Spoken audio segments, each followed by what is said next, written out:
Big up, big up, big up, guys. It's your boy, Mark, an MUFC fan, and welcome to the channel. Of course, I have my brethren here today with me, Tony Claude Gunner from Tony Claude Gunner TV, the Arsenal man in the house.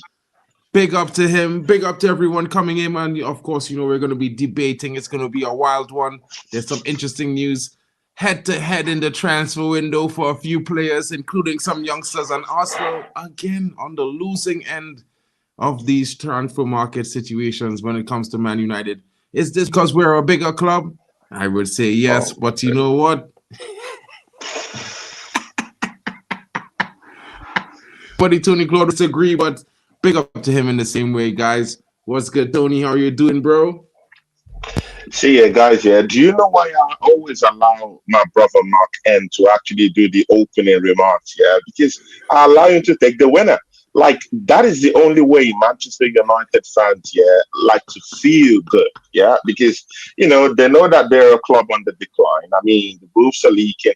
I, I mean, thanks to the council, yeah. I mean, Manchester United is going to get a new Old Trafford built in the same area, but I mean, that won't help if internal struggles are still going on in the football club. And if we even go delve deeper into the transfer window and see what Manchester United have done in the transfer window, I will be having problems with Amorim right now. Patrick Dogu. I mean, we'll talk all about that later on. Yeah. See, yeah, guys, smash the like button. Yeah, support the two channels doing this.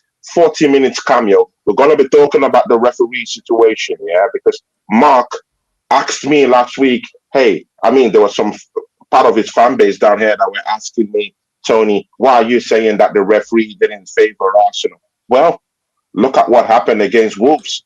Look at what the FA has done. Look at what the PG Mall have done, how they've rescinded their decision. This thing should tell you how much bias this referee, the PG Mall and the English FA, has been on Arsenal. But we'll talk all about that as we start up the show. Smash up the like, guys. Big up. Pooh, pooh, pooh. Guys, come on. You know what it is. Let's get it in hot.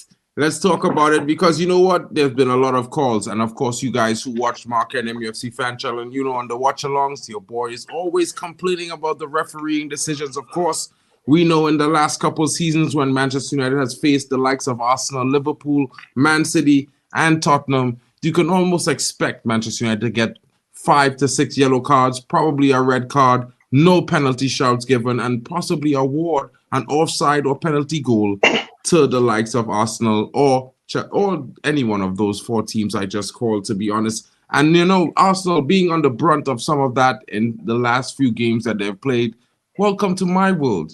Welcome to the world of Manchester United Arsenal fans, because this is what we've been dealing with from the season kickoff and every game. It's one of those things where the poor decisions made by the referees dictate the outcome of the game. And while I don't want to say that I feel the pain of Arsenal fans, I could totally understand. Because realistically, it's no good for no one. This inconsistency of the decisions, it's not good for me. It's not good for him. It's not good for your club. Whether you support Chelsea or not, it's terrible. This is the Premier League, the best league in world football. Are the referees really at that level? I don't think so, bro. I don't think so. I mean, Mark, you know what? Yeah, I'm also a referee. I started refereeing. I went to referee academy last year. I mean, I graduated. I'm now in top tier, refereeing top tier football right now here. Not in the Division Ones or something, but at least I've improved from last season where I started from the dregs, and right now, and I'm more than the middle ranking right now. And I'm refereeing the sixth league down here now.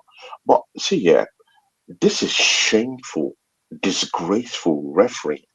I mean, we saw the one that happened to Bruno, where the card was the red card was being rescinded by the PG Mall. The same thing has happened to Arsenal with Miles Kelly. I mean, even you can't even argue that situation. Yeah, that is. I mean, that was a cheat. That was a cheat mode. Yeah, that everyone uses. I mean, when you're on counter attack transitions and stuff like that, yeah. I mean, and you just want to, you just want to take one for the team It happens all the time. We've seen it in football all the time. And I've never seen a referee give it as a red card unless that challenge comes with a two-footed uh, uh, uh, uh, you know, challenge, that's very, very dangerous. I did not see that Miles Kelly a challenge as a two-footed challenge that was aiming with intent to break the legs, of the Wolves player. No, it wasn't. It was just that quick one where where a boy just wants to be a boy, and just want to take one hit for the team. Everyone knows it's a carded offense, but it's a yellow card offense. Time without number. That referee, Michael Oliver, yeah. I mean, this is not to excuse, yeah, the shambolic performances of my coach, Mikel Arteta. He has his own day of reckoning. That's different. I mean, that's different from Stan Kroenke's and their support of this charade going on in my football club. Let's put that on the side.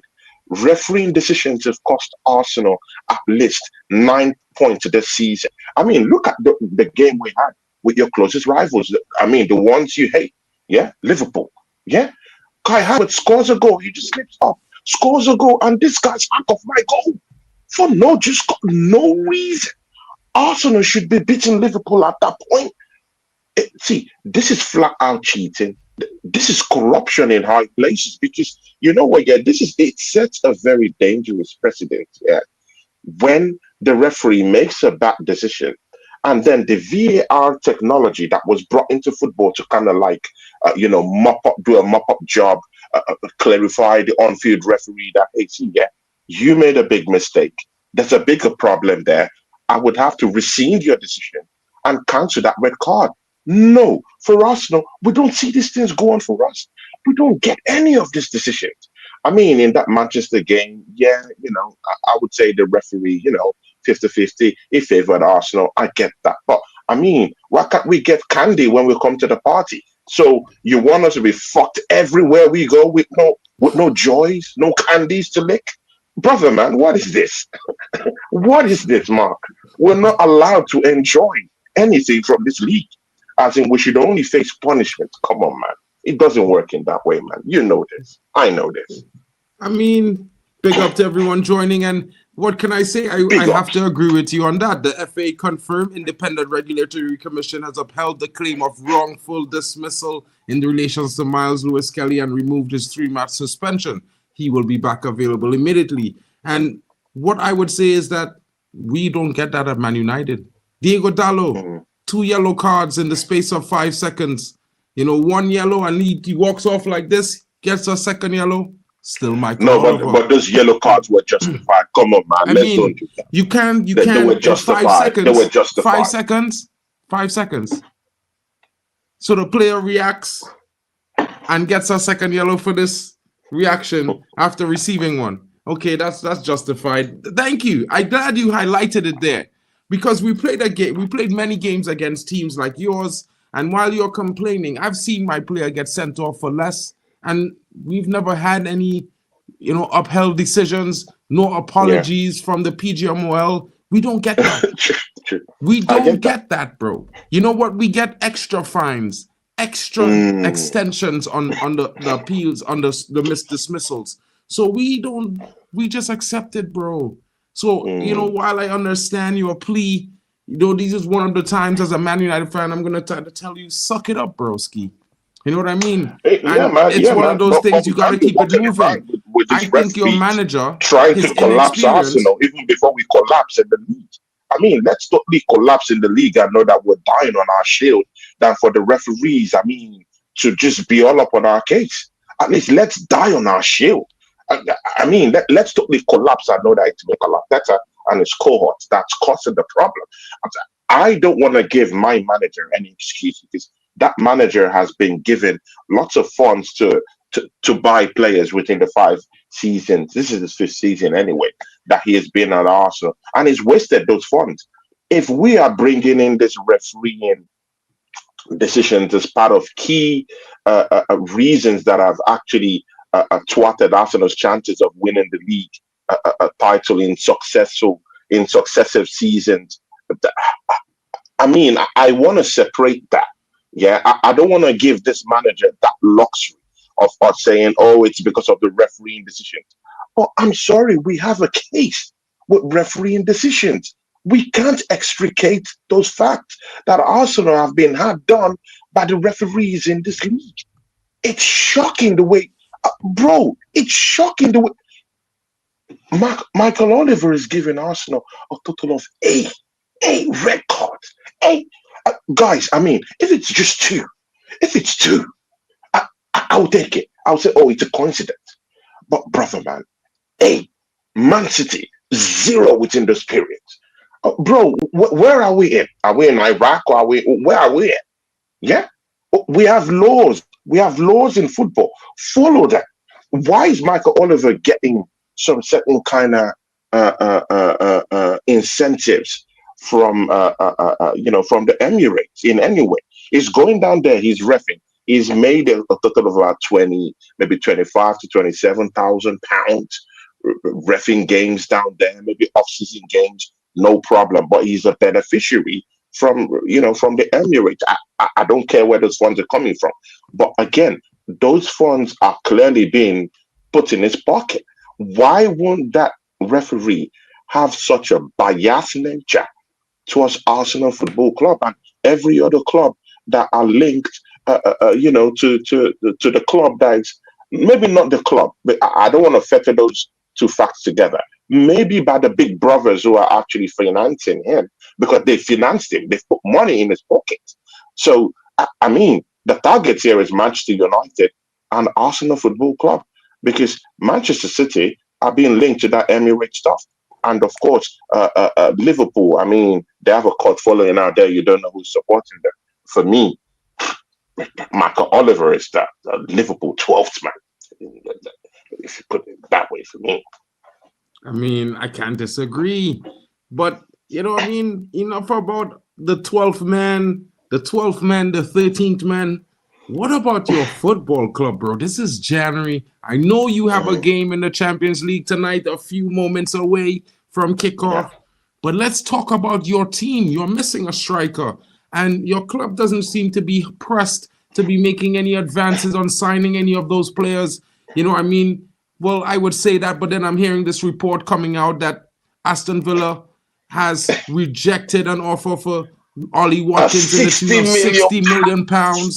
But that's to be expected. Do you think that you're going to get a English national star who plays in the English national team for that price? I think that's a way naive bid from Arsenal. I think you should have gone in with something bid? Like 70 to 80 come million. Come on, man. I mean, he hasn't really lit up the place this season, innit? Last season, yeah, of course, scored a couple of goals, helped Aston Villa to that Champions League rebirth. But that's it.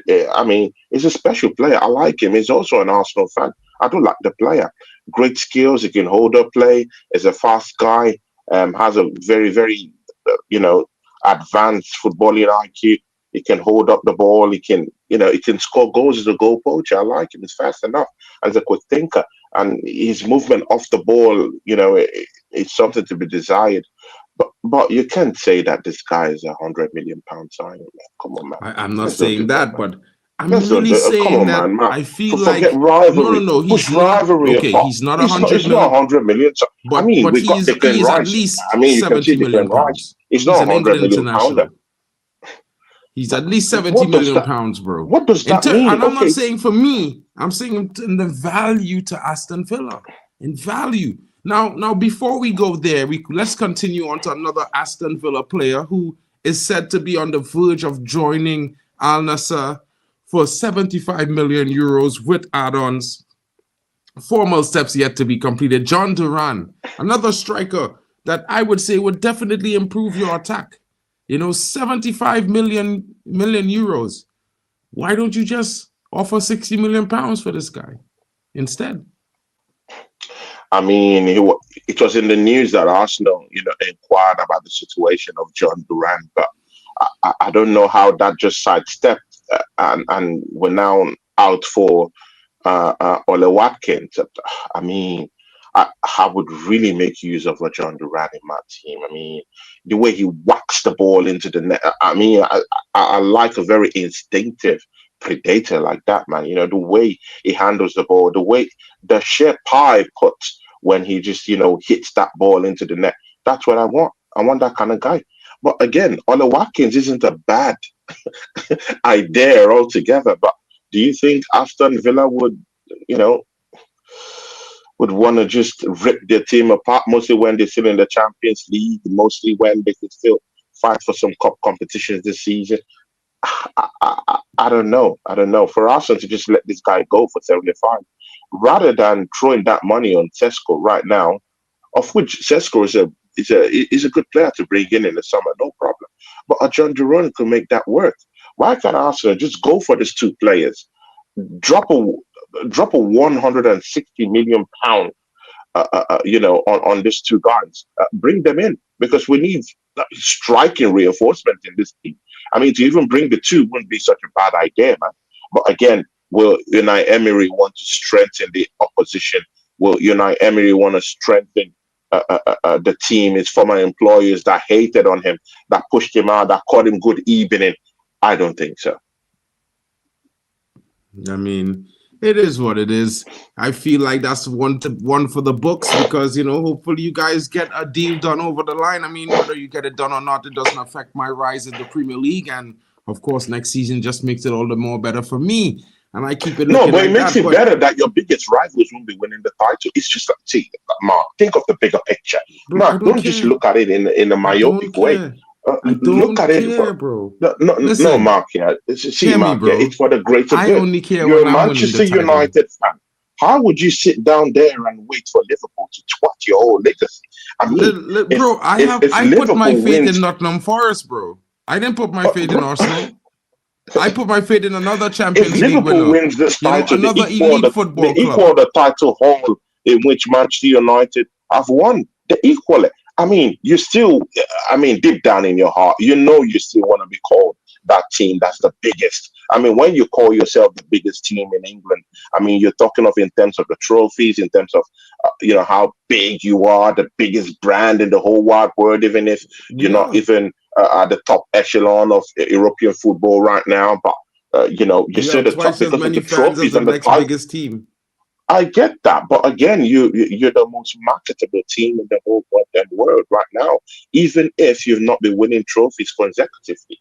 I mean, the major trophies, the major ones. And that's for a reason. It's because you've won lots of trophies that have, foregrounded and cemented that legacy. And you're telling me right now that you don't want Arsenal to bring this striking reinforcements in to be able to wrestle the title away from Liverpool, who the referee seems to be supporting, who the referees are supporting, who the PG Mall are supporting, who the English FA are supporting corruptly. Bro, Mark, come on, man. Bro, I mean, I think you got me wrong there, bro. I'll say this, bro. I'm not supporting Liverpool. Of course, I don't want them to win the league, but I'm not going to put my fate into bottlers, bro. I'm tired with cannings and Coca-Cola. I don't drink that stuff anymore. You know what I mean? So I'm putting my fate into the forest. I'm going green. I'm thinking that the trees going green. Yeah, let's smoke some trees. The trees are gonna do the situation for me. I'm putting my fate there this season.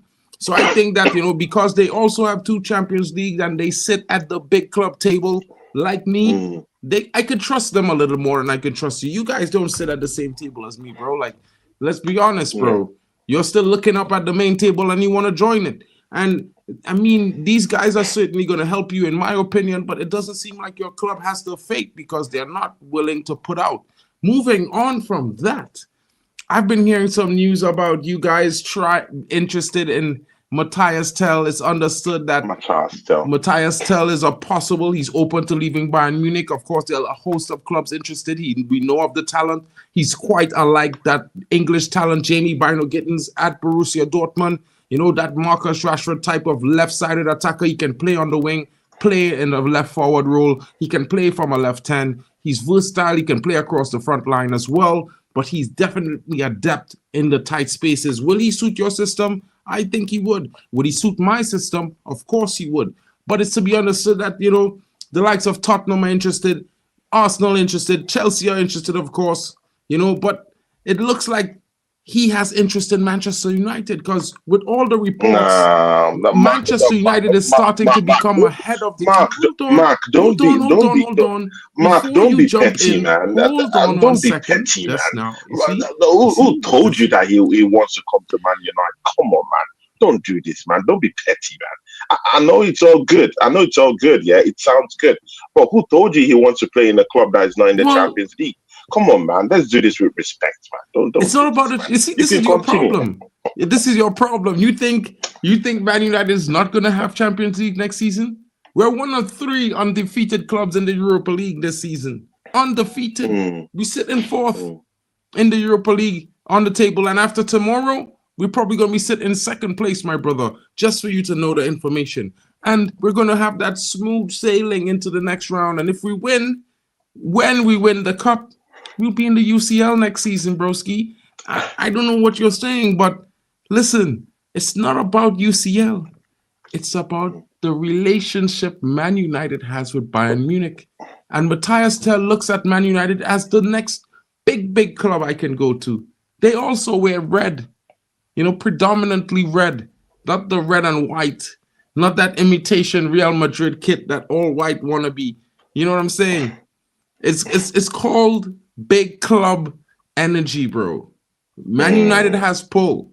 And just to show you the type of pull, I don't know if you forgot, but this is what happened to your player. Your next starling defender, your amazing talent, Eden Haven. You tried, you cried, you begged, and he said, you know what? I'm going to Manchester United because guess what? Cheeto's there. All the big boys want to go there. Why leave me out of the move? Look how happy the kid is. His medical was done today. He's already given assurances that he will have a route to the first team. A young talent like this walking out of the door of a club that is in the UCL, for a club that's not even in the UCL this season, and you wonder why. I'm telling you, you should forget Matthias Tell. I'm just trying to help you, bro. I'm just trying to help you. Don't get your hopes up. No, I get it. No, that was a lovely speech by by Mark.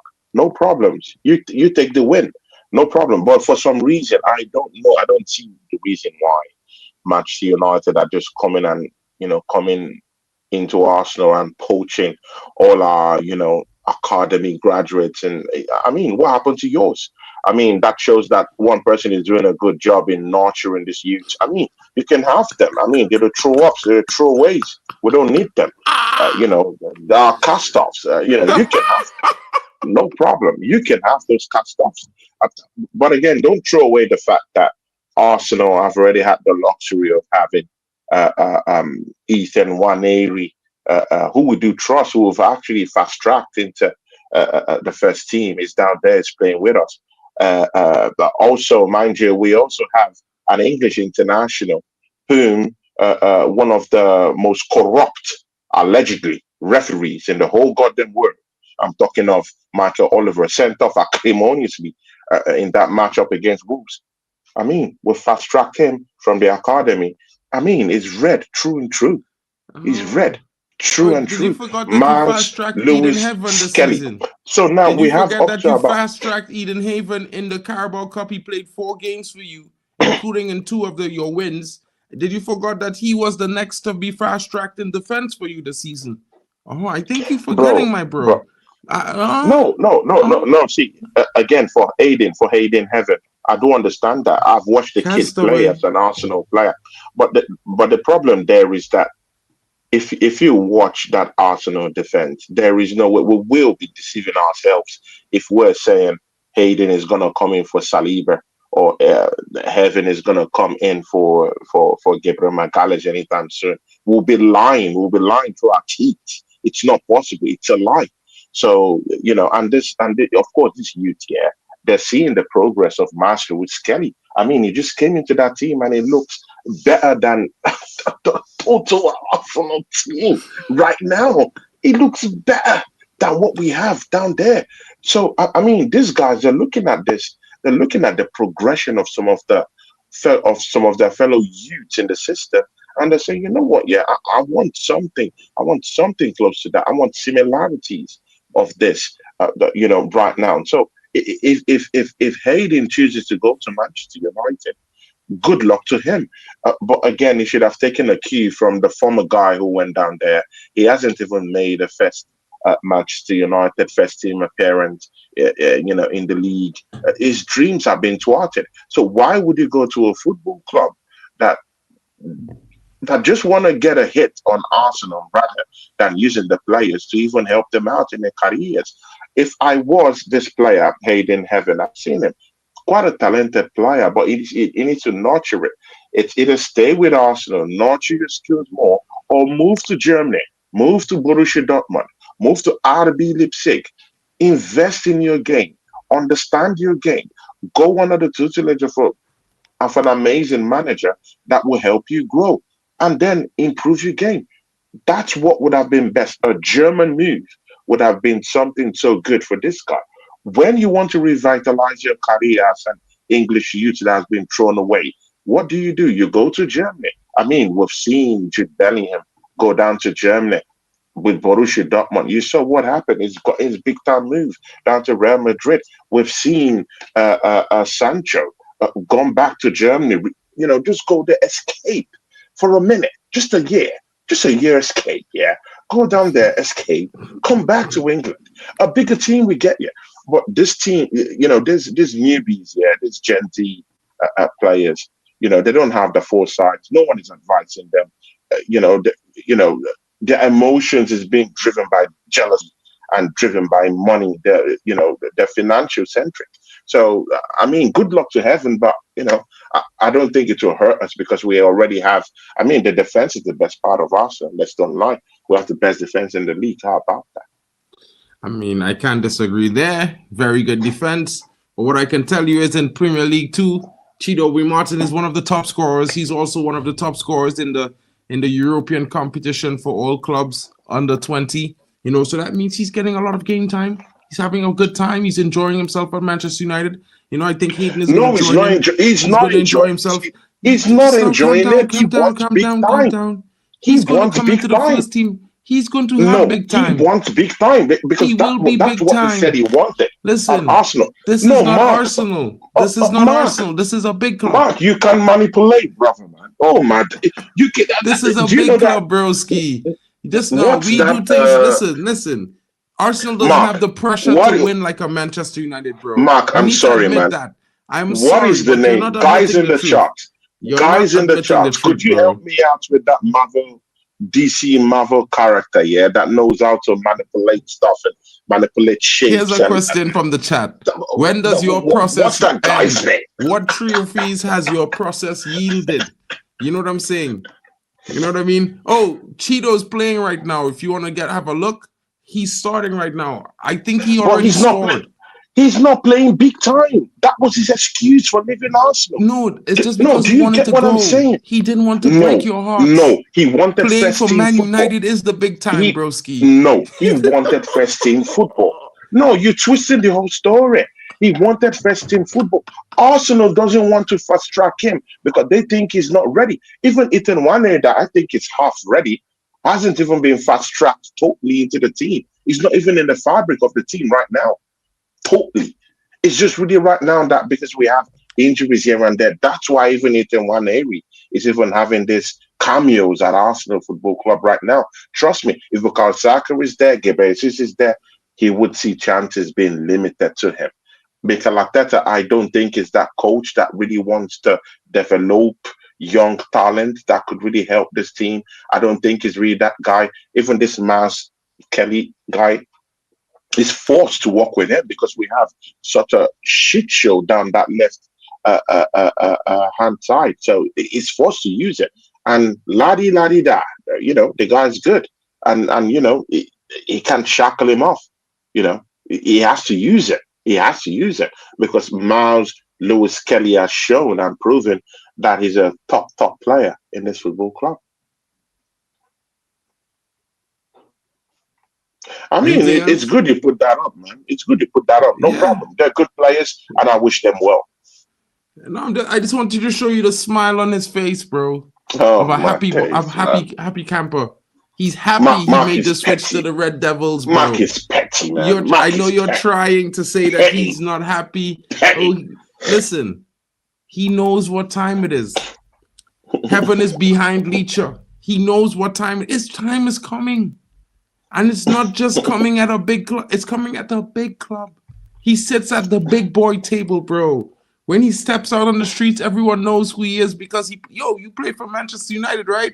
Come on, let's take a picture, broski. You know what I mean? It's not like you go to the Caribbean, you ask, have you seen Arsenal? And they're like, who? Who?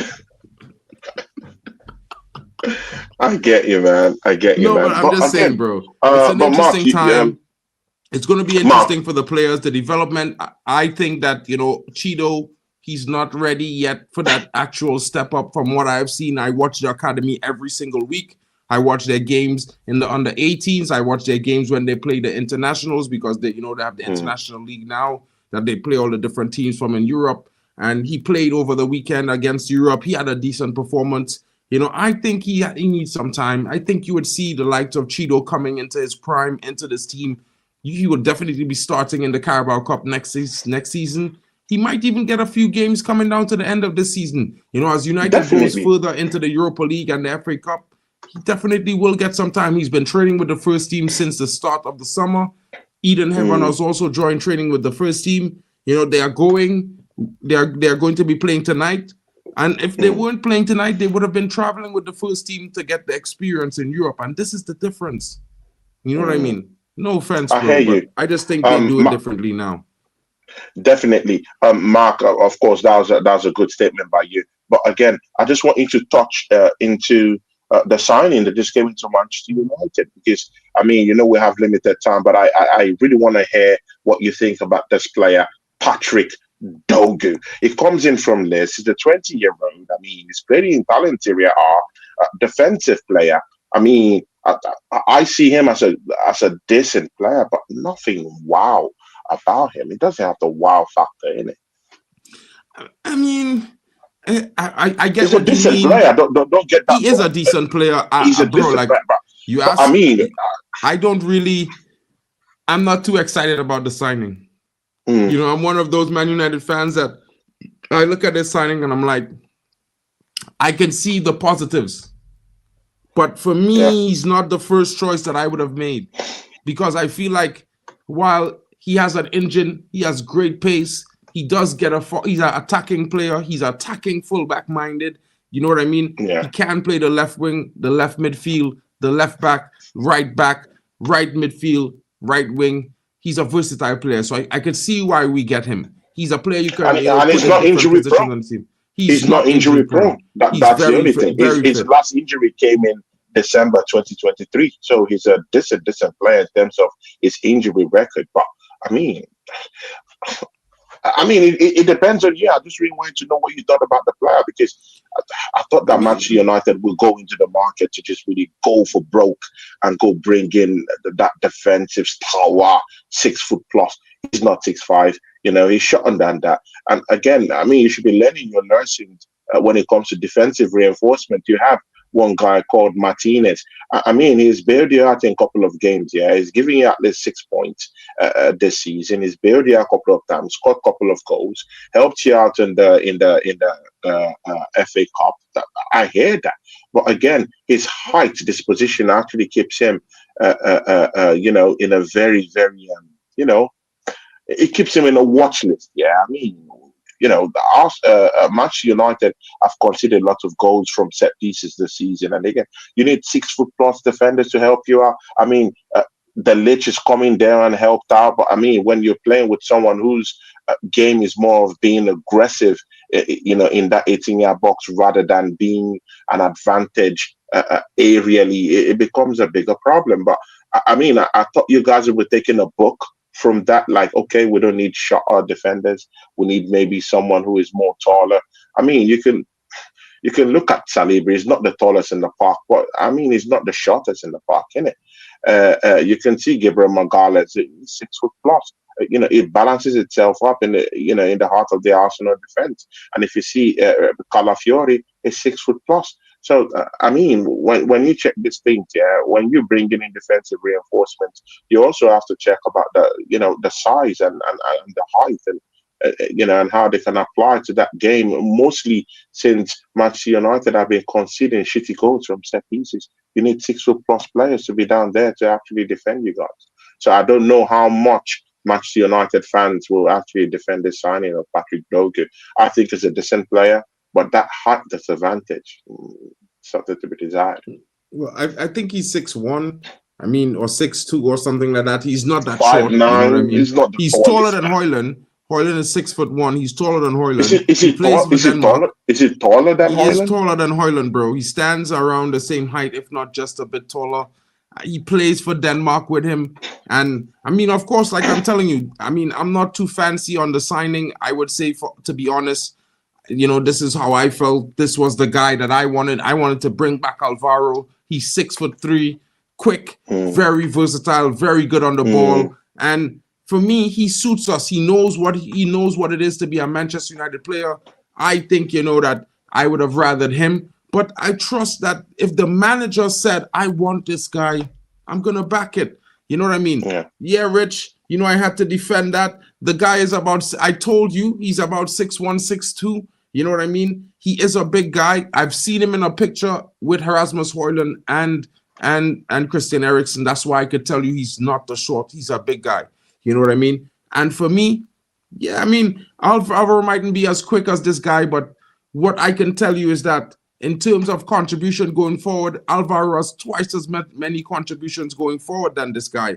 Alvaro Fernandez, he has twice as many goals and assists than this guy in the same amount of games. Roughly 100 minutes more. You know what I mean? But it is what it is. This guy's who the manager chose, and I'm here for it. I'm not gonna be like, oh, bro, I'm supporting the thing. And I'm always one of those that prefers a manager gets the players that he wants, because he's the one responsible for wins, losses, and performances. So he must have the tools that he thinks is best for his system. Yeah. So, I'm here for it. I'm going to support the kid. I think he's going to come in with the backing of the fan base, because a lot of the fans right now are in a situation where we support what the manager wants. We know that the players need to come in for the system, and we're here for it. So we're all open. You know what I mean? It's going to be good to see what he offers, and we're here for it. Definitely. And Arsenal will be playing, will be locking horns today with Girona. Mind you, Girona is a sister club to Manchester City. It will be good. Yeah.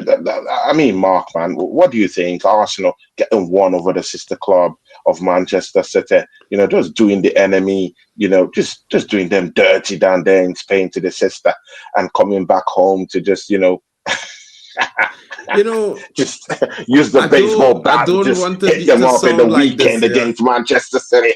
I mean, I don't want to sound like this, but and you know what? Yeah. Have you seen the lineup Mikel Arteta has just dished that? Have you seen the lineup that Mikel Arteta has just dished that? Let me pull it up and see. Let me pull it up for you really quickly. Ethan Wanero will be playing as a striker today, with Trossard down the left and Sterling down the right, and Thomas Partey at right back. Oh my days! That is wild. It's wild, bro. That is wild, bro. Let me pull up this lineup for you. Let's check it out. Let's do a favor. Yeah, no, and after that we check it out. I'll give you my opinion, because I'm a true Arsenal hater. I'll be so honest with you guys. It's not gonna be a nice one for me. But this is the current lineup right now that is gonna face, the team he's talking about in the Champions League tonight. Let me move this really quickly. And as you can see, guys, the starting lineup for Arsenal is Partey on the right back, Calafiori on the left, Gabriel and Kiwior in the middle, Marino, Jorginho, and Odegaard, Trossard up front, Nwaneri on the right, and Sterling off the left. That's an interesting choice. You know what I mean? I do think Raheem Sterling should be starting games for you. I think he's better than what you have starting right now with Bukayo Saka out injured. So I think it's a smart move by your club. You know, I think Jorginho and Marino might struggle for pace against Girona. Girona is a very quick team. They don't really, you know, the ball moves very quickly across the park. They are very adept in their movements, and you're going to have to pay very close attention to this guy, Sigankov. He is an interesting ringer. He cuts in, he goes to the line. He's very dangerous. He picks up a lot of his chances from outside the box. But please don't get him inside the box, because that's where he hurts you the most. Now, Danjuma has recently joined them. We know about Danjuma. He hasn't really had the best opportunity at Everton. He's a top player. He will certainly be a threat. What is lucky for you guys is that Miguel Gutierrez seems to be on the bench. He is not starting today. He is my favorite left back at the club. You know, it's a player that I've been looking at really closely. He's very, very good going forward, very good defensively, very good on the ball. He has like 6 assists this season, and I think he has about 2 or 3 goal contributions. Other than that, he's a dangerous player, and it's going to be interesting. I think it's a tough game for you guys. You have to be careful. I mean, I'm not going to say I hope you win, but if you don't perform better than you had in your last game, I can see Girona walking away with 3 points tonight. That's just my honest opinion, bro. Yeah, of course, you're an Arsenal hater, and I respect that fact, and I respect you for saying that, man. I mean, that's hatred 101. I get that, but Mark, see, Arsenal too wants to win this game. This is the truth. We want to win this game. We really want to win this game because we want to be such a comfortable situation, in the draws when we play our next team. I want to really run away from this Italian team because those are the teams that scare me in this competition right now. I want to play them later on. I want to run away from the Inter Milans, from the Juventus, because this kind of teams, they have a way of coming to smack you up, later on. So I just want to hide from those teams. So it's very necessary Arsenal gets this win today. Run away from those teams, get maybe a Spanish team or, a German team. I would rather take my chances against German teams and Spanish teams, knowing that they are not too strong. Bayern Munich was beaten by Aston Villa in the same competition. I mean, even Barcelona, I know it's a difficult shout, but I don't want to face those top teams right now. But you know that Barcelona and Real Madrid are not invincible. Teams could still beat them. But again, let's see what happens. I just want to clearly avoid Italian teams. Yeah, I mean, I think that's interesting. Everyone, this is a new formation. Big up to Riri in the building. I think it's going to age well, Riri. Your comment earlier about big up to Riri. It's definitely going to age well. Trust me. I know what I'm saying when it comes to the young players at Manchester United. And heaven, he's going to bring it to the Devils. It's going to be an interesting situation. Now, my thing is, with that game in the Champions League, it's a new format across all Europe. It's difficult. You see, Man City are in 25th place. They need a win against Club Brugge tonight. You are lucky to not be in that situation. Manchester as well. We happen to be at the top half of the table to get through in the second round as the home team. We're going to play our first games away if we secure this position. And then play the second game at home, which gives you a stronger position to getting 3 points and moving on into the quarterfinals. Now, it's going to be interesting to see what happens. I think with the fact that Man City ends up in that round, you have to be worried, bro. You might get Man City. Man, let's see. But again, I don't still think that Man City team, I don't really think that they've really connected together, even with the new signings that they've had. I mean, I'll take solace from the fact that they played against Chelsea and they still found themselves a very slow in transition. They still found themselves at the back end of Chelsea having chances to close up that game. They still had Nicholas Jackson, frolicking with the ball in the 18-yard box multiple times. So come on, man, that's not the Man City we know. We still do know that they have defensive frailties in that team. The Uzbekistan guy that came down there, come on, man. I keep telling people the Premiership is a humbler. This league, you have to come down here and prepare yourself. And the guy came down there and had a stinker in his first game. So this is what I'm talking about. Man City still have defensive frailties in that team. And again, you can say everything you want to say about their attack here, but they're slower in transitions. The conversion rate is quite slow. The counter-attacking football isn't as lethal as it once was. So these are the things I'll take solace in and go into that game in the weekend, hoping that Arsenal go for a win. Mark, I'd like to go for that Champions League Big up, game guys. now, man. Big up to everyone joining us tonight. Thank you so much to Tony for his time. Big up to you, my brother. It will be a pleasure. We will see you again next week. Of course, we will be back again. Thank you, everyone who's come down here to watch this show today. I know there's a Champions League match, about to come up. Thank you guys for supporting me and Mark.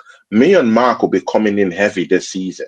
It's just that, we just need to straighten up our priorities, but either way, we're giving you guys these things weekly. So don't worry. Me and Mark will be coming in really, really hot this season. There's more to come, more analysis that you will be bringing. Everything will be on the table with me and Mark as we do this for our channels.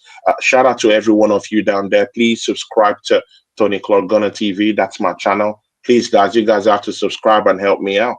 Those of you who are from my channel, please help out my brother Mark with some Arsenal. I mean, he needs some London in his life. How about that? He needs some London in his life. I mean, he's hated Arsenal so much. He just needs some, just a little Arsenal fans to just help him out down here. So, the Arsenal fans, please show Mark, my brother, my Caribbean brother, show him some love down there. From me and Mark, we're out. Big up, guys. I have London in my life. There's always going to be Greenwich. Big up to you.